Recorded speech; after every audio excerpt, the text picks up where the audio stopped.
So how does it feel to be back in Atlantic City? I got to tell you, it feels like I never left. You know, I was the chef here for 4 years at Caesars, and had 4 great years, and then 4 years at Taj Mahal. And, you know, Atlantic City is very special, for me personally, but it's also very special for a lot of people because the gaming experience, the dining experiences here parlay anywhere. I mean, you can go to New York, you can go to DC, you can go to Vegas, you can go to LA, and you've got them restaurants here, you know. So what they don't have is a beautiful beach, and we have that. So it's great to come back. Thank you. It's really good. You still have a home in New Jersey? I do, right in Absecon. Nice. Do Yeah. you really? Yeah, I'm right in Galloway. We're neighbors. yeah. I used to live in Galloway, but now I travel 345 days a year, so it's a little bit different. However do you keep up the energy, really and truly? You know, I truly believe that God gives us all a gift, whatever that gift is. Some are writers, some are TV people. You know, I think my gift is that I get a chance every week to save people's businesses, their homes, their families. I just came back from Afghanistan 4 weeks ago, feeding 20,000+ people, and when you see what these men and women are doing every day, and I think we've forgotten about 9/11. You know, they're out there every day, and one of the messages they asked me to bring back was, hey, we're still here, we're building infrastructures, we're building roads, we're building schools, we're giving kids pencils and giving them clothes, training the police force, and getting a country ready to be given back. And you know, I was there for 10 days, went to 5 forward operating bases, 2 airfields, and it was amazing. So that's my gift back. What were you doing? Were you there? I as was part of the cooking. State I was cooking. Department? No, I was nothing to do with State Department, nothing to do with government. It's called Operation Hot, and if you go on my website, chefirvine.com, you'll see videos of the people I was with and what we did, and all the information's on there, and it's really cool. Lou Holtz, the coach from Notre Dame, was with me, and we put on a 7-hour show in the middle of the desert, just 4 hours before the show was going to start. The stage collapsed. Oh my God. Wow. We fixed it, and we got back up in some amazing times, some amazing people. Were you afraid at all? No. Really? You can be afraid when you're dead. You know, life is about living, and you know, I ended my dinner last night by saying, if we can do something good, one good thing for somebody else, the world will be a better place. And that doesn't mean financially, it means listening, it means talking, it means buying a cup of coffee, saying thank you, and that's what my goal is. You know, I work very many hours with Gary Sinise, Wounded Warriors, the Gary Sinise Foundation, to build homes for severely handicapped servicemen and women. And it's the best thing ever, along with the kids' cancer that I deal with. But it's almost like I get the buzz from giving it back. Not only with the show's very successful. We're 87% success on 82 restaurants, Wow. which is amazing. There's nobody done that. There's another 36 episodes coming. We've just come back yesterday from LA. We've got a new show called Restaurant Express starting in November, where we actually give away a restaurant. It's a competition show, and very different, Robert Irvineized. Tough What love. does that mean? It means tough love and lessons along the way to make you successful. So, let's see what I happens. talked to a lady the other day who's, well, I don't want to say she's a fan. She said that you make her so angry, but she wouldn't miss your show.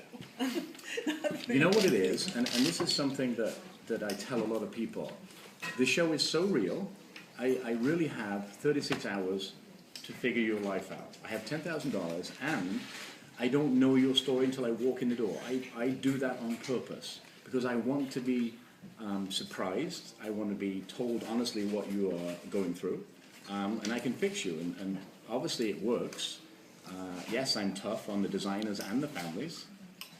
But when you see 5 kids that haven't seen their mother for 4 years because she goes to work in the morning, comes home at night, and she doesn't put them to bed or see any schooling, 9 years, 8 years, 7 years, 13 years old, because she's depressed about the restaurant losing $500,000. my job is to make sure that those kids get the mother back, they get a business that can support that family, and they don't lose a house and car. Before it was a TV show, was this part of your life too? How did this evolve? I've into always TV? done things with military. I've traveled around the world with the military, Italy, Germany, Tokyo, Cuba, or Guantanamo Bay. I've always give back to the Navy exchanges and the commissaries through a very good friend of mine, Admiral Bianchi. And this was a natural extension to what I believe in and what I've come to really enjoy. And you say about energy. Energy is contagious. You know, if anybody follows me on Twitter, I don't know if you do, you'll see my tweets. They're always positive. Doesn't matter what it is. And I have so many people say to me, "Oh, you uplift me every day with the message on Twitter." And that's awesome. I have a 95-year-old lady who emails me every Sunday after the show. Honest to God truth. 95. I have a 92-year-old in my phone right now who comes to the shows. And when they turn around and say to you, "Robert, you're the reason I'm still alive," Wow. because I wait for your Sunday program. And then I have kids, and last night I did the dinner, and I was just telling Rocco, a lady, her name is Mallory, I met her on Twitter, and she couldn't decide whether she wanted to come to the dinner at Arturo's, because it's her 50th birthday, they don't have any money, right? Hard family, hard up family. And I said, "Come, and I'll make it the best 50th birthday ever had." So they scraped up the money. We did a separate menu, 6 courses dinner, in between doing the regular dinner for 163 people. Wow. Read, if you follow me on Twitter, read what she wrote this morning. It went viral. Wonderful. And I just, I don't know, maybe I'm getting soft and sloppy, I don't know. But I just like to see people that are struggling succeed in some way, shape, or form. That was a long-winded way around what you said. But when you get the full picture of, you know, I can be tough, absolutely. I make no apologies for that, because I have a job to do. Do people ask for that help, or you see that they need it and give it? No, they don't ask. Some do, but the majority of them act out of fear. They've got no money, they've got no life, the savings, the credit cards are... and it's only when you get to know them, and I only have 2 days, but I can tell you, out of the 82 shows that we have done, I talk to every one of them families still today, bar one. And the only reason I don't talk to this one person is because after I was there, he's just gone out of business, by the way, because he didn't listen. He was buying steaks for $5 and selling them at $3. And then when I left, he put a big sign in his window that said, "Sorry, Robert, steaks are back." Well, guess what? And I wrote back, "You're bankrupt in a matter of months." And sure enough, you're bankrupt. What's the biggest mistake restaurants make? Biggest mistake, they take the money and run. In other words, they do well for a while, and they don't put money away in a fund, you know, the oh-you-know-what fund. If something breaks or needs to be redone, tables, chairs, flooring, they don't keep their restaurant up to date. They don't clean it, they don't hold their staff accountable. And a lot of people that have been let go in other businesses decide to go in the restaurant business because they think it's easy. So they'll max out their credit cards, or they'll take their severance pay, and they'll buy a restaurant. They'll run it for 3 months, then invite all the friends in because they think it's a great thing, and we give you drinks, we give you food, then realize 3 months later, oh, there's sales tax, there's payroll, there's, you know, and all them things, then all of a sudden, and I've just finished a restaurant that's 6 months old, open, and they're already almost $500,000 in debt. 6 months. 6 months. Then you wonder, okay, well, how can the food suppliers keep supplying? How can the bank keep letting them get away with it? And they do. Hopefully, we've saved them, but I think I just got an article. They were 300% up in their sales 2 days ago. So, Good. so we're hoping. Hello. So you're going to be doing 2 shows, or are you My morphing Restaurant one into the Express other? is coming to an end. The finale is on Monday next week in Las Vegas. Restaurant Impossible will continue 2 days after that.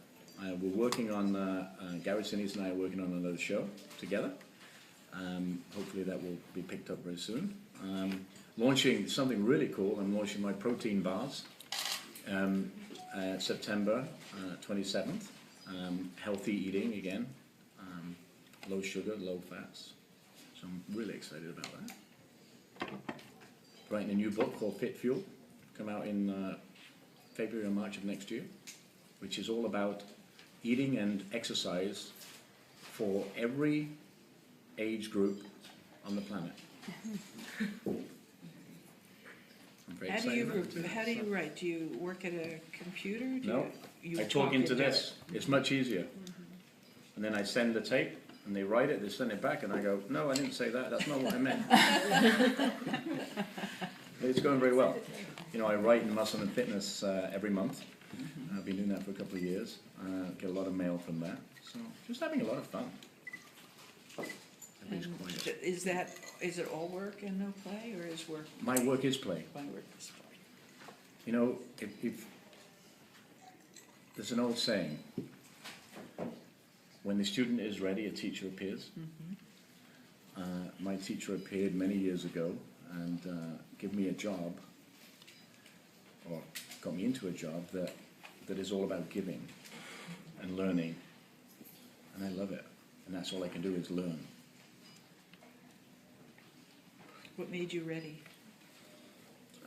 I think life in general. I mean, you go through obstacles throughout your life, and you learn, you live and learn, and you grow from that. And that's where, you know, we've all made mistakes, and we've all been in trouble, and you learn from that, and hope you don't kind of repeat that. Where was the connection between kitchen and television? Where did Well, that I wrote connection this come? show. I wrote many years ago when I was at actually at Caesars. I wrote what was called Fit for a King, which you know as Dinner Impossible. But the actual name for it when I wrote it was Fit for a King. I took it to Food Network. We shot the pilot up in Tarrytown. And the only reason I could do that is a very good friend of mine, Tony Powell, who was then the Director of Food Service for the President of the United States, had a connection with the teams, and we didn't have to get releases because it was a training ground. Otherwise, I would have never shot it, because Yami Yaga, Larry Brown, and all them guys. We shot that show. We took it to a focus group. Food Network loved it. They wouldn't change it except the name. And Dinner Impossible was born 138 episodes later. Why did you think you would be good on camera? What I made you didn't. think that? You didn't? Did you? You didn't think about it at all? Just this would be a good show. I thought I'm this gonna was get good. out there and do it. You know, I truly believe that anybody can achieve anything if they want to do it. If they want it that badly, they will do it. If you're going to procrastinate, then you'll never be successful. So Right? you were born in England and you were raised up in Wiltshire, and you finished your cooking training there. Then how do you make up your mind to come to the States to pursue your career? Have you seen England? Have you lived in England? No. It's wet, it's miserable, the people are boring. My parents still live there, by the way, but anyway. I mean, I traveled in the Navy for many years. I was in the Royal Navy. So for me to travel, I've been doing it since I was 11 years old. So for me to leave England was really easy. There's no work there. I come out of the Navy after 10 years, and I joined cruise ships and did various other things. And for me, my life is all about challenges. The youngest of this, the youngest of this, the youngest of this. I want to be the best I can be, not the best you are or you are. I want to be the best that Robert Irvine can give. And challenges are, you know, I will say yes to an event and then try and figure it out afterwards, just because it's a mind game. And it's the same with Dinner Impossible. Dinner Impossible was a mind game against me and time. The only real challenge there, or consequence I should say, is that somebody didn't get fed on time. They're going to get fed, but there was no real consequence. In Restaurant Impossible, there's a real consequence. Somebody loses their home or their business or their family. So I am very, very passionate about the show because it's real life. I don't put cameras in ceilings and tell you, oh, we don't know they're there, like other shows that are fake. This is a real show. I have to deal with your feelings. I had a woman that was raped on one of my shows You didn't see it, but I had to go and get her help. There was a guy that shot himself in front of his kids. You hear about it because it was part of the show, but we didn't. We're not in the business of making sensationalized television, because there's enough of that crap out there. These are real people, and the 2 girls that lost that dad, I have a responsibility to them, to make sure that their restaurant works, and their mother can feed them. They couldn't even go home and feed. The money that she made in that restaurant, buying coffee to serve the restaurant, and the kids had to come there and eat whatever was in there. That's not fair to the kids. So I came here, getting back to the original question, I came here because I wanted to do something different. And I've done something different.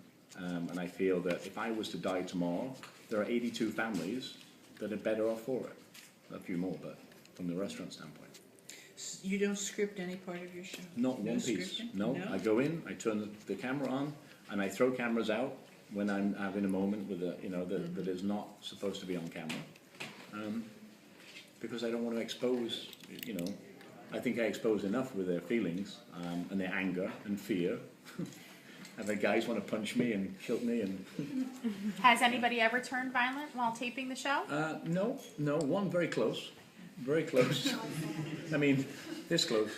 And I told him, and it's so funny because the one particular guy, and you saw it, you saw pieces of it, you didn't see the whole thing, and he said, I'm going to kick, I'm going to take you outside and beat you up, and then words like that.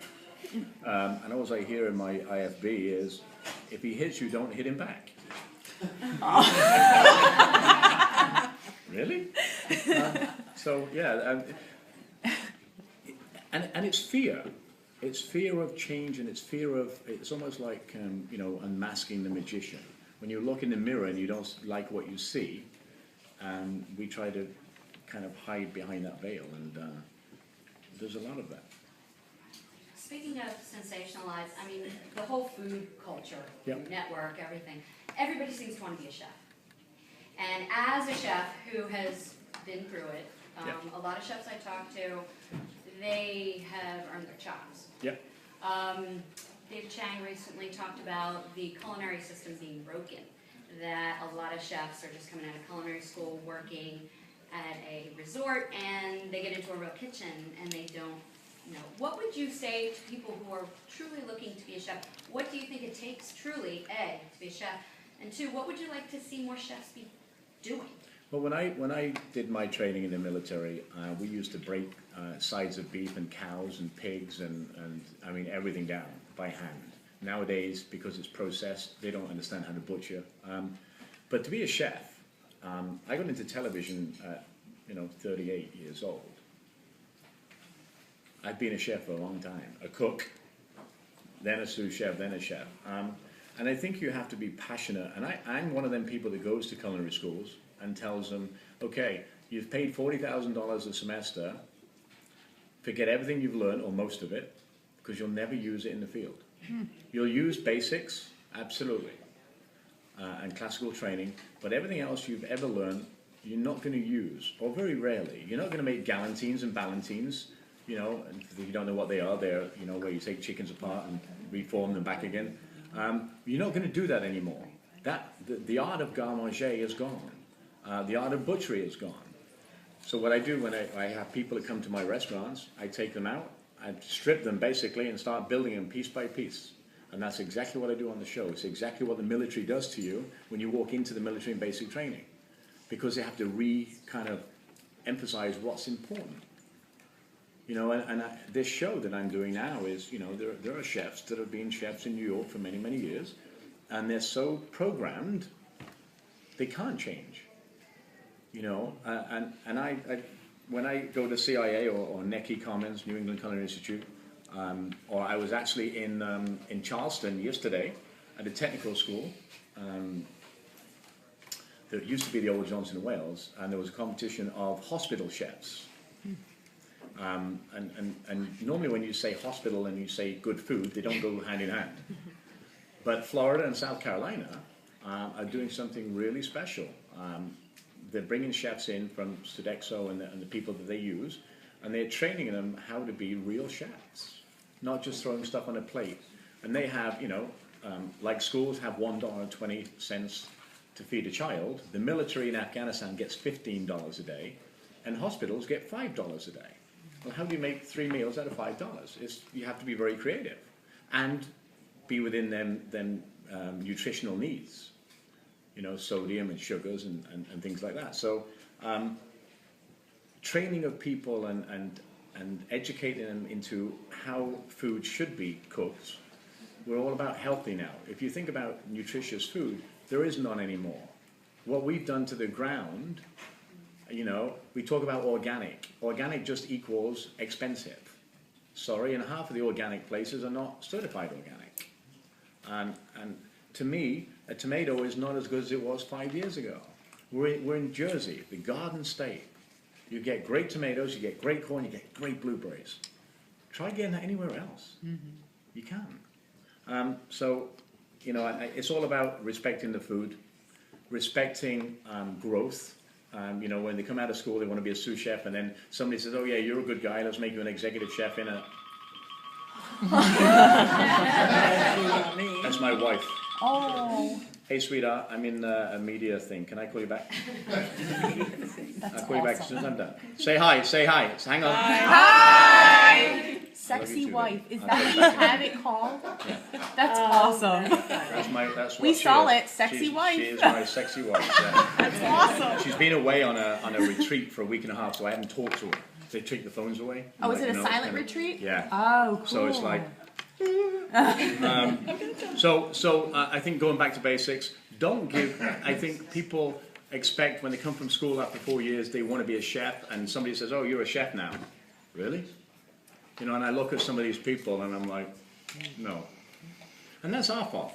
That's the chefs and the managers and the hotel managers, because they don't want to take experienced people because it's too expensive. So let's cut that guy out and bring in a guy that's $20,000 less, or you know, cheaper, and let him run it. And we see what happens. You see all the time. They use frozen microwavable fish. And you said like for you, the work is play.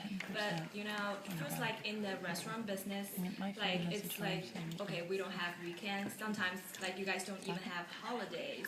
So how do you balance, you know, your time with your family, with your friends? My two girls were just on the road with me for 2.5. I have a 16-year-old and a 12-year-old. They're on the road with me for two and a half weeks. My wife has her own job. She's a professional athlete. She travels 100 days. When she's not traveling, she'll fly to me. Fans, I was just spending an hour in that crazy place over there called the what is it? The market? The Grand Let me tell you. And Warren, was it nuts? That last hour. I walked in there and I literally had to run out. So, yeah, so fans are really important to me, and the connection to my fans is really important to me. I don't do Facebook, but I do Twitter. I do all my own social media because I truly believe that relationship. So, yeah, you just have to make time. I work out at 3 or 4 o'clock in the morning every day because it's good for me. It's my time. You know, I listen to Celine Dion and ABBA. Right? How much do you sleep?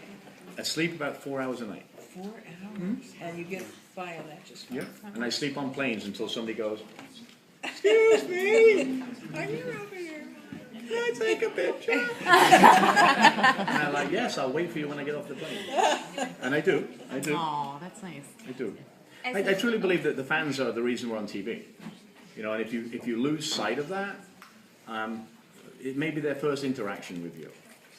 And with the power of these, oh yeah, my voice on the back. With the power of the phones, you have to be on all the time. You know, you can't have off days. Sorry, you can't have off days. You know, you chose this life, and it's what it is. As a favorite, sorry. Why are you being so mean? Someone has to keep us on schedule. Yeah, don't worry about it. Okay. Who cares about it? As a famous chef as you must try different kind of food. Is there any kind of food you're still scared to try? Nope. No? I'll eat How anything. about the skinny tofu? Have you ever I'll eat it. I won't like it, but I'll eat it. I eat rattlesnake. I love Korean food. I love Asian Japanese. I love every type of food there is. I don't eat red peppers, and I do not eat cinnamon. They're the only two things I will not eat. It's not healthy, or you don't Well, like the taste? red pepper has a chemical reaction to your taste buds. So when we spend $22 a pound on crab cakes, or crab meat, and then we put peppers in it, why did you spend $22 a pound on crab? Duh. Really? And cinnamon I just don't like. Has that taste I don't like. What's your favorite cheesesteak? My, Favorite cheesesteak? oh, Tony Luke. Tony Luke is a friend of mine, and I've known him for years, and there's nobody can beat him. You mentioned to say hi. He's a good man. Yeah, Tony Luke. In fact, I wouldn't tweeted be here it. yet Somebody before. from another place tweeted me and said, "Oh, you're wrong." I'm like, "No." So I started a campaign of Tony Luke's. He would have been here to see you, but he had to go to Florida. Thank you.